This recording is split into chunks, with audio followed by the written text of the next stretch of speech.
So let's go to our final main topic today, which should have been our topic earlier. But let's go on to our final main topic today. And this, our final main topic today, gets submitted to us by Geeky Gator, of course, who writes in, "Hey, John and crew.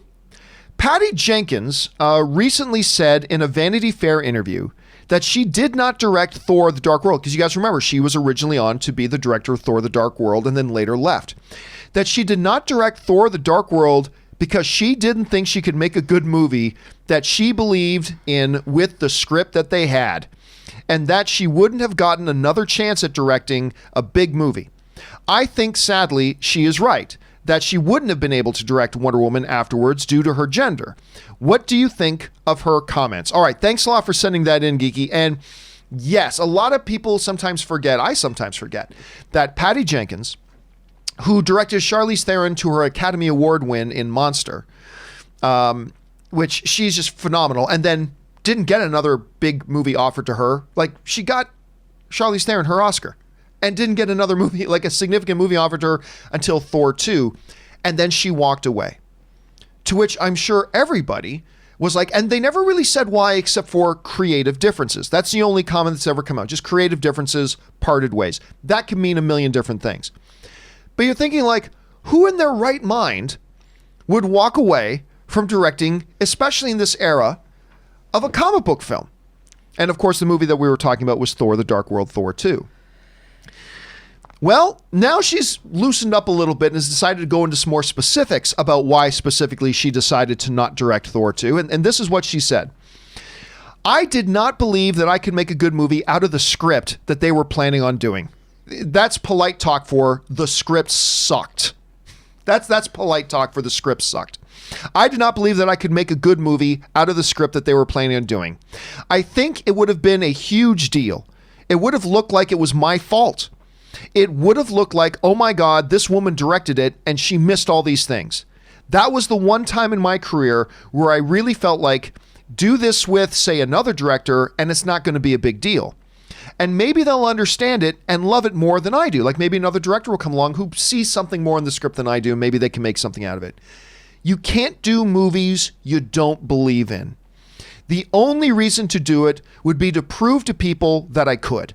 But it wouldn't have proved anything if I didn't succeed. I don't think that I would have gotten another chance." There are some big, huge boulders of stuff in this that I think we need to touch on. The first thing I think we need to touch on is simply this. The script was terrible. And you know what? I'm one of the guys that I think there are redeeming things about Thor The Dark World. I don't hate Thor The Dark World. But it was such a monumental step down from the brilliant Kenneth Branagh first Thor, because I think the first Thor is the second most underappreciated, underrated comic book film ever made, only behind Man of Steel. But that was such a massive step down, and infamously, even Kevin Feige was realizing that the script was weak, because I remember at the time, back when I was still at AMC, what they were doing is they were literally flying in Joss Whedon as the movie was shooting to get him to fly to set and overnight rewrite pages. That's how weak the script was. The script was that bad, and as they started shooting it, they realized it really was that weak, that they were desperately trying to get, and Whedon improved the film. He did. His dialogue, you can clearly tell where his dialogue got in there and saved a bunch of the movie, but I mean, it was what it was. And so even though she hadn't been offered a big film since Monster, even though getting a foot in the door for a major studio film like Thor 2 coming off of the first Thor, you'd think you'd be crazy to turn that down. Patty Jenkins, who never ceases to impress me, looked at the situation and said, it's not worth it. Because what's going to happen is, since I don't have 5 films over the last 7 years, they're just going to see this and say, oh, this is the director's fault. And hey, listen, a lot of the responsibility for a film does fall on the director. But she realized, I can't make a good movie out of this script. And she made the unimaginable decision to step away from it.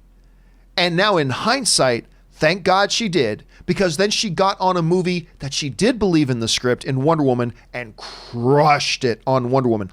And I'll tell you what else, Aaron. I don't think she's wrong.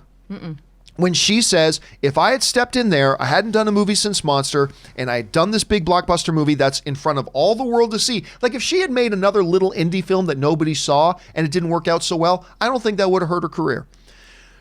You've got to step onto the big stage and you don't deliver and everybody looks at you. She definitely wouldn't have got Wonder Woman. I don't know when she would have gotten another director's gig. She made a very, very tough choice, stepped away from it, and it all worked out for the best. And now she can look back and kind of smile. And I think this was one of the most savvy, astute, intelligent, gutsy move. Because if you're a director and you just did something great and you don't get any offers forever, and then you get this big offer, that took such guts to walk away from that. It's crazy. And I'm telling you what, my love, everybody knows how much I love Patty Jenkins. My love for and respect for Patty Jenkins just continues to grow and grow and grow when you look at that. Anyway, Aaron, as somebody in the movie business, you've got to be able to relate with the notion of having an opportunity, but then is it an opportunity I should take? I don't know. How do you look at Patty Jenkins, how she handled this whole situation? I mean, all the words that you use to describe her are absolutely on point, and gutsy absolutely rings true here, because I'm also thinking about the other women that she may have talked to. I mean, this must have been a decision that took a very long time for her to make, and she probably sought out the opinions of a lot of people that she trusted and respected. And there probably were people that were saying, women never get this kind of opportunity. You're crazy if you pass it up. And, there was Amy. Which is a legitimate thought. Amy Pascal, who was the, one of the heads of Sony and who famously was outed when the Sony hack happened. With the emails, yeah. And she was very famously hacked for saying in American Hustle, let's give literally is like she was quoted as saying, let's give all the guys this many points and let's give the girls that many points. And it was drastically lower. I mean, she had multiple misogynistic comments herself that she was outed for. And Amy Pascal has said, oh, I've tried to get Patty Jenkins to direct something forever, but she won't do it, when she was asked why she doesn't hire more women directors. Well, it's like there's more women than just Patty Jenkins. So like even that is an example of a female studio head who only sees one woman director as an option. So I'm sure that she probably had a lot of people in her ear saying, women are not getting these opportunities and you haven't worked at doing anything else.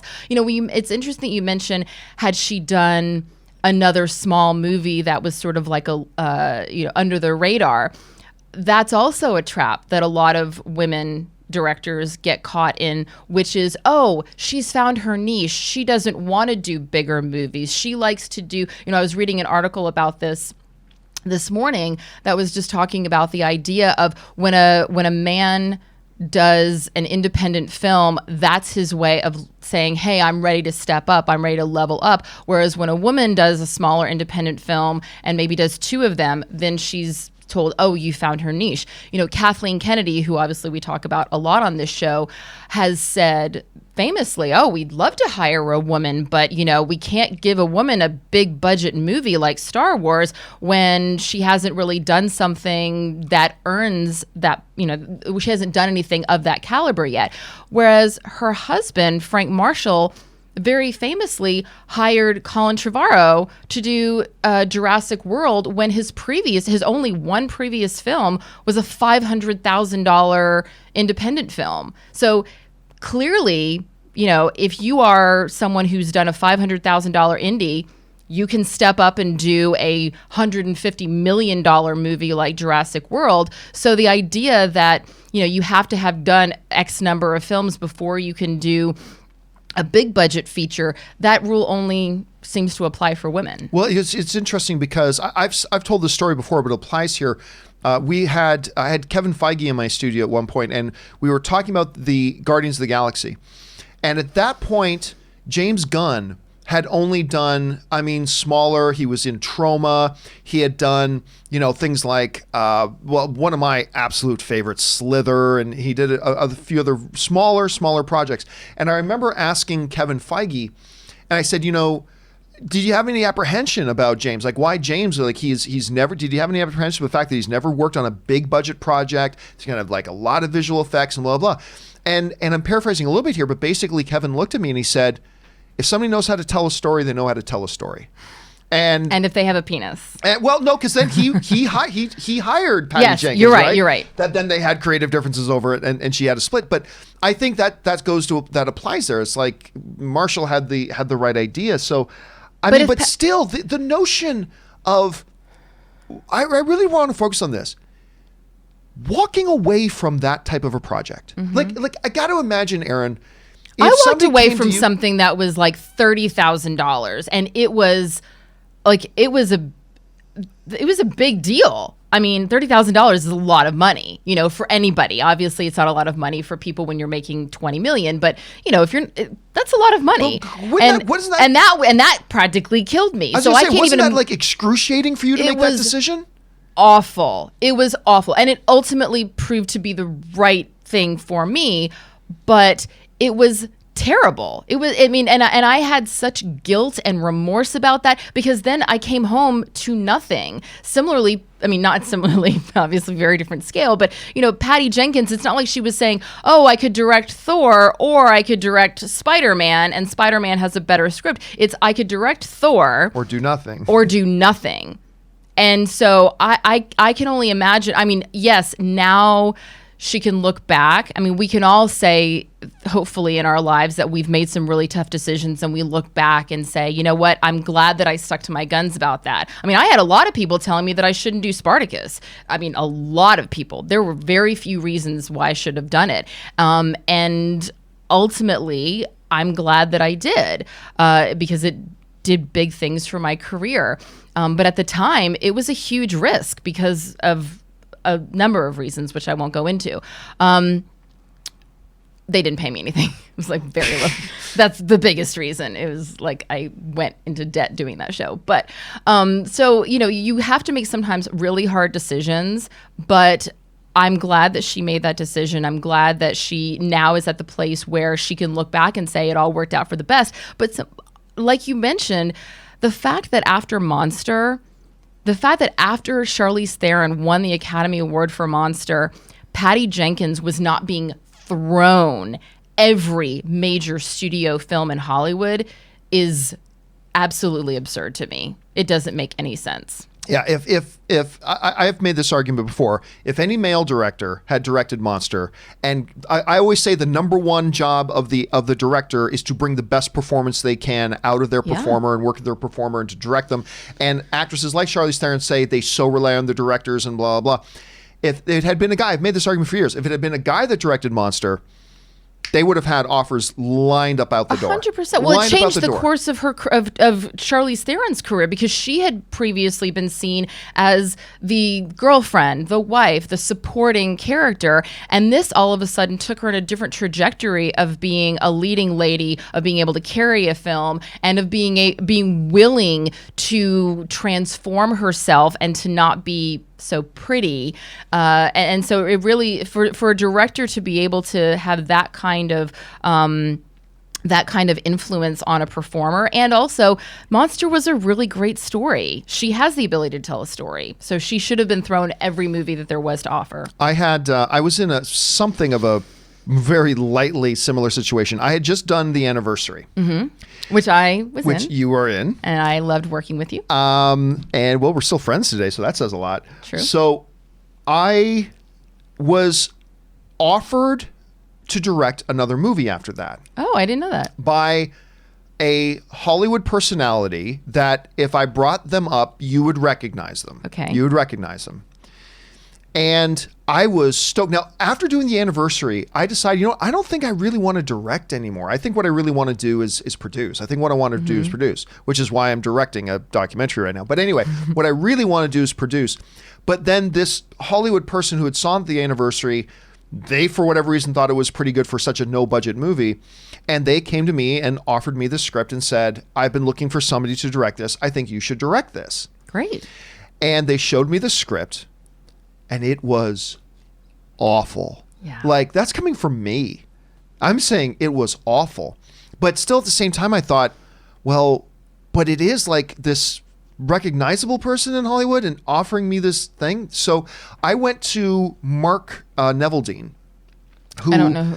Mark is one of the writers and directors of the Jason Statham Crank movies. Okay. And he also him and Brian Taylor have done a number of other things. Mark's still very active as a producer and things like that. Was he one of the hosts of the Masters of the Web panel that we went to at Comic-Con that year? I can't remember. I know I had Mark and Brian on once. I don't know if it was the same year. It might have been, though. Because they directed a movie that had women hanging up on fish hooks. The party afterwards... For that Master of the Web thing, the party afterwards was for Crank 2. Okay. It was for Crank 2 because we had the waitresses with like the X tape over the nipples and all that kind of stuff. And I remember it was a party, guys. It was a party. Yeah. But anyway, I talked to Mark Neveldine about it. Okay. And I just said I don't know, blah, blah, blah. And he's like, listen, Campea, he goes, first of all, if you're not even really sure you want to direct anyway, why do it? But he goes, just in case you ever do want to direct later in the future, if you do something like this right now, it'll kill any chance you ever have of doing something. And I never did end up doing anything else again that way because I never did want to pursue directing. But it was the same advice he gave me. He goes, just pass on it. But for Patty Jenkins, a Thor movie, that must have been huge. Guys, the question for you is, what do you think about that whole thing with Patty Jenkins passing on it? And obviously, hindsight is 20/20, but it obviously worked out very well for her and very well for us because we got her directing Wonder Woman, and I cannot wait to see what she does with Wonder Woman 84. Jump down to the comment section below and let us know your thoughts. All right, guys.